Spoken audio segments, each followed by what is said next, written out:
पैसा एक ऐसी चीज़ है जिससे हम अपने ज़रूरत की सारी चीज़ों की तो पूर्ति करते ही हैं, साथ के साथ अगर हमारे जो डिज़ायर होते हैं, जो हमारी चाह होती है, वो भी पैसों से ही पूरी होती है।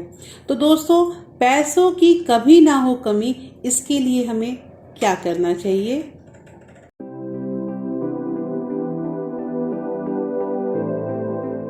Hello everyone, welcome back to my channel real life with Tuku. कैसे हैं आप लोग? आई होप आप बहुत अच्छे होंगे और सेहतमंद होंगे और आप लगातार मेरी वीडियो के साथ भी बने हुए होंगे। दोस्तों, आज की वीडियो में हम बात करेंगे कि आखिर जो हम ये बजट बनाते हैं, ये बजट जो होता है वो कैसे हम मैनेज करें कि हमारे घर का जो सारा काम है, सारा जो खर्चा है, वो भी अच्छे ढंग से हो जाए और कुछ पैसे हमारी सेविंग भी हो। मेरे पास कई कमेंट आ रहे थे कि हमारे घर में मतलब हमारी सैलरी जो है वो 15,000 है और हम घर को मैनेज नहीं कर पा रहे हैं, तो कुछ तरीका बताइए, कुछ उपाय बताइए कि हम कैसे अपने पैसों को मैनेज करें, हम अपने घर के सारे खर्चों को निकालें। तो आज के वीडियो में हम बात करेंगे कि जब हमारा इनकम 15,000 रुपये है और तब हम अपने घर को कैसे मैनेज करेंगे और कहाँ कहाँ किस तरह से पैसे मतलब हम बचा सकते हैं, कहाँ कितने पैसों को लगा सकते हैं। देखिए दोस्तों, मैंने लास्ट वीडियो में भी एक बात बताई है कि हर फैमिली की जो रिक्वायरमेंट होती है वो अलग अलग होती है, तो हमें अपने फैमिली को अपने रिक्वायरमेंट के अकॉर्डिंग चलाना होता है। लेकिन अब अगर हमारा रिक्वायरमेंट कुछ और है और हमारी तनख्वाह जो है उससे कम है, तो यहाँ मैनेजमेंट जो होता है वो गड़बड़ हो जाता है। तो यहाँ हम बात करेंगे कि 15,000 रुपये में हम अपने घर का मैनेजमेंट कैसे करें। देखिए, बहुत इजी वे है और यहाँ जो मैं आपको बता रही हूँ कि ये जो 5 मैंने यहाँ पे जो कैटेगरी बताई है, जैसे रेंट होता है, फूड होता है, जिसमें फूड में मतलब ग्रॉसरी वगैरह सारा कुछ, इलेक्ट्रिसिटी, गैस और एजुकेशन, ये जो होता है ये हमारी नीड है। इसे हम चाह के भी ख़त्म नहीं कर सकते हैं, चाहे वो फैमिली मतलब कम कमाए या ज़्यादा कमाए, लेकिन ये 5 जो होती है ये कैटेगरी में हम कुछ भी कमी नहीं कर सकते हैं। दूसरी चीज़ यहाँ पे ये सेविंग जो होता है, इसको भी कोई नेग्लेक्ट नहीं कर सकता है, क्योंकि आपकी सैलरी 15,000 है या आपकी सैलरी 50,000 है, आपको कुछ ना कुछ पैसे सेव करने बहुत ज़रूरी हैं। और ये पैसे क्यों सेव करने हैं, कैसे सेव करने हैं, इसके तो मैं हर मतलब बहुत सारे तरीके मैंने बताए हैं अपने तमाम वीडियो में, तो आप वहाँ से ये सब देख सकते हैं कि मैंने कहाँ कहाँ पैसे बचाने की बात कही है। उसके बाद यहाँ पे जो ये 3 डिपार्टमेंट आता है, एंटरटेनमेंट, हेल्थ और क्लॉथ, ये जो होता है ये हमारे डिज़ायर होते हैं। अच्छा, यहाँ पे हेल्थ की बात जो होती है ये डिज़ायर नहीं होता है, लेकिन कुछ जो पैसा है वो हमारे एक्स्ट्रा जो होते हैं उसमें हम यूज़ करेंगे। देखिए, एंटरटेनमेंट में जैसे हमारा बाहर घूमना फिरना या खाना पीना हो जाता है। क्लॉथ जो होता है, जैसे कपड़े खरीदने होते हैं, तो कोई कितना भी कमाता हो ना, हर महीने किसी के कपड़े नहीं खरीदे जाते हैं, और जिनकी सैलरी जितनी होती है वो उसी के अकॉर्डिंग अपने घर के खर्च को भी चलाता है। तो यहाँ जैसे मैंने आपके जो मैंने आपको कैटेगरी बताई है ये क्लियर हो गया होगा। तो मैंने एक अनुमान लगाया है कि कितने पैसे कहाँ लग सकते हैं। आप इसमें अगर फेरबदल करना होगा तो आप कर सकते हैं। उसके साथ मैंने एक लास्ट वीडियो में भी बताया था कि आप पर डे जो खर्च कर रहे हैं, जो आपका बजट जो है उससे ज़्यादा है, तो उस जो भी पैसे हैं उसको कहीं ना कहीं राइट डाउन कीजिए, क्योंकि राइट डाउन करने के बाद आप जब पूरे मंथ का कैलकुलेशन करेंगे तो आपको ये पता चलेगा कि आपने कहाँ कहाँ एक्स्ट्रा पैसे खर्च किए हैं। ये बहुत ज़रूरी चीज़ है। देखिए, बजट बना लेना बहुत आसान है, लेकिन उस बजट पे टिके रहना ये होता है मुश्किल काम, और जो इंसान टिके रहता है वो अपने पैसे ज़रूर बचा लेता है।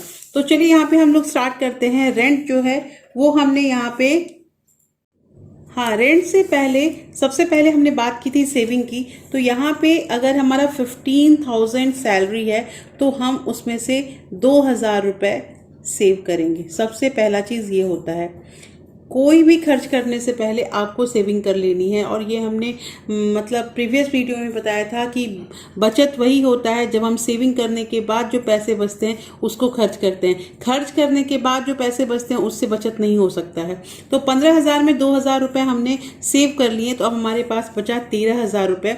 तो उसके अकॉर्डिंग जो जेन्युइन मैंने एक बताया है, जैसे मान लीजिए रेंट जो है वो हमारा 4,500 रुपये, मतलब कि 4,500 रुपये। अब यहाँ पे भी बहुत लोग क्वेश्चन ये कर सकते हैं कि आजकल इतना मतलब रूम रेंट कहाँ है, इससे कहीं ज़्यादा है। तो दोस्तों यहाँ कहना ये है कि सैलरी के अकॉर्डिंग ही कोई अपना रेंट भरेगा और कोई अपना मतलब इलेक्ट्रिसिटी या फिर एजुकेशन का जो भी आपका डिपार्टमेंट है वो करेगा। ऐसा नहीं है कि जिनकी सैलरी 15,000 रुपये होगी वो 10,000 के या 8,000 के घर में रहेंगे। तो यहाँ तो हमारा रेंट हो गया 4500 और फूड जो है उसमें हमने डिपार्टमेंट लिया है 2500 रुपीज़, मतलब 2500 रुपये जो है ये हमारे ग्रॉसरी में आ जाता है। और ग्रॉसरी जो है उसमें मतलब यहीं पे मैंने मिल्क को भी इंक्लूड किया है। तो इलेक्ट्रिसिटी में मैंने 1500 रुपीज़ ली है। ऐसे ये जो है ये मतलब अभी जो समर का सीज़न चल रहा है इसमें इतना तो लमसम हो ही जाता होगा, और जैसे जैसे विंटर आएगा तो उसमें थोड़ा इलेक्ट्रिसिटी जो है वो थोड़ा कम होगा। अगेन यहाँ पे गैस जो है उस पर मैंने 1050 रुपये रखे हैं। ये गैस बहुत बहुत ज़्यादा इसका रेट हो गया है। एक टाइम था कि जब मैंने बजट बात की थी उस समय जो गैस का रेट होता था वो 700 750 होता था। आज गैस का रेट 1050 हो गया है। यही तो होती है महंगाई, लेकिन घर को तो मैनेज करना है। एजुकेशन जो है उसमें भी मैंने मतलब जो अमाउंट है वो अच्छा खासा लिया है, और वो है हमारा 2250 रुपीज़। 2250 रुपये जो है वो एजुकेशन में लिया है। एजुकेशन में मैंने इसलिए ज़्यादा लिया है क्योंकि अगर कोई किसी भी चीज़ को अपना चेंज कर सकता है अपने माली हालत को, तो वो केवल एक ही चीज़ है, वो एजुकेशन। अगर पढ़ाई लिखाई अच्छी होती है तो ही वो अपने घर का कंडीशन सही कर सकता है। इसलिए यहाँ पे मेरी रिक्वेस्ट है कि जिनके घर में भी बच्चे होंगे वो अपने मतलब उन बच्चों की पढ़ाई पे ज़्यादा से ज़्यादा ध्यान दें, क्योंकि अगर बच्चे पढ़ जाते हैं तभी घर जो है वो आगे बढ़ता है।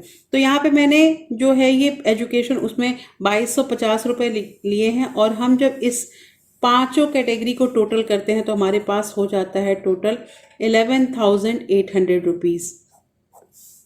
हमने यहाँ पे 13,000 रुपये रखे थे क्योंकि यहाँ तो 2000 हमारा पहले ही निकल गया है। तो यहाँ पे 13,000 में 11,800 में हमने पूरा अपना जो भी हमारा बेसिक नीड होता है उसको कंप्लीट किया। ना हमारे पास बचता अब है 1,200 रुपये। तो 1,200 रुपये जो है इसको हमने एंटरटेनमेंट पे रखा है। अब एंटरटेनमेंट में मान लीजिए कि कभी अगर बाई चांस बाहर से कुछ खा लिए या फिर बाहर कहीं जा रहे हैं, तो अगर 500-600 रुपये भी हमारे खर्च होते हैं तो कुछ पैसे यहाँ बच जाते हैं। अच्छा, ये जो पैसे बचते हैं उससे मैं ये नहीं कह रही हूँ कि आप सेविंग वाले डिपार्टमेंट में ले जाइए। ये आपका जो एक्स्ट्रा एक एनवेलप है उस एनवेलप में आप पैसे को जमा कीजिए, और हर मंथ का अगर कुछ पैसा बच जाता है तो उसको जमा करके जब 6 महीने पे या 1 साल में अच्छा अमाउंट हो जाता है तो आप उसे अपने अकाउंट में मतलब उसे डिपॉजिट कर सकते हैं। ये भी एक तरह का बचत ही होता है। हेल्थ जो होता है, बाय चांस घर में जैसे छोटे बच्चे हैं तो सर्दी जुकाम या फिर किसी की तबीयत खराब हो जाती है, तो उसके लिए जो है हमारे पास कुछ मतलब पैसे होने चाहिए जो हमें मतलब डॉक्टर को दिखाना है या हमें मेडिसिन लेके आना है। तो इसलिए मैंने ये जो है ये डिपार्टमेंट इसका अलग रखा है, और इसको मैं ये नहीं कहूँगी कि ये डिज़ायर है, क्योंकि कोई नहीं चाहता कि उसके घर में कोई बीमार पड़े। तो इसको हम एक्स्ट्रा में भी रख सकते हैं, और यहाँ हमारा 1,200 रुपया जो है वो एक्स्ट्रा में रहेगा। तो दोस्तों यहाँ पे मैंने एक बजट का आपको मतलब बता दिया है तरीका कि आप अपने घर को कैसे मैनेज कर सकते हैं। देखिए यहाँ पे अगर 10,000 रुपये या 12,000 भी सैलरी है तो यही डिपार्टमेंट है आपके। इन सारे डिपार्टमेंट में आपको कैसे कैसे पैसों को डिवाइड करना है और उसके अकॉर्डिंग आप चलते हैं। तो आप मुझे बताइएगा कि आपके कितने पैसे बच रहे हैं। हाँ, कहीं कहीं कभी कभी ऐसा भी होता है कि हम मतलब 5 महीने सेविंग करते हैं, 10,000 रुपये बच जाते हैं, और उसके बाद अचानक कोई खर्च आ जाता है जिसमें हमारा 8,000 या 7,000 रुपये खर्च हो जाता है, बचे कहाँ 3,000 रुपये। तो इसका एक छोटा उपाय ये है कि जो पैसे जमा होते हैं ना उनको 6 महीना का या 7 महीने बाद आप उसे तुरंत FD कर दीजिए। अगर FD कर देते हैं ना तो थोड़े जो हमारे जो सेविंग में पैसे रखे हैं उससे इंटरेस्ट FD में ज़्यादा ही मिलता है। तो ये एक तरीका होता है पैसा बचाने का और अपने घर को सही ढंग से मैनेज करने का। तो ये बजट का जो तरीका आज मैंने आप लोगों को बताया है, इसे ज़रूर कमेंट करके मुझे बताइएगा कि आप लोगों को ये तरीका कैसा लगा, और कौन कौन अपने घर को ऐसे मैनेज करता है, ये भी कमेंट जरूर करिएगा। दोस्तों अगर आप लोगों ने अभी तक वीडियो को लाइक नहीं किया है तो लाइक भी कर दीजिएगा, और फिर मैं मिलती हूँ आपसे ऐसे ही एक इंटरेस्टिंग वीडियो के साथ। तब तक अपना प्यार और सपोर्ट ऐसे ही बरकरार रखिएगा। Thank you, thanks for watching.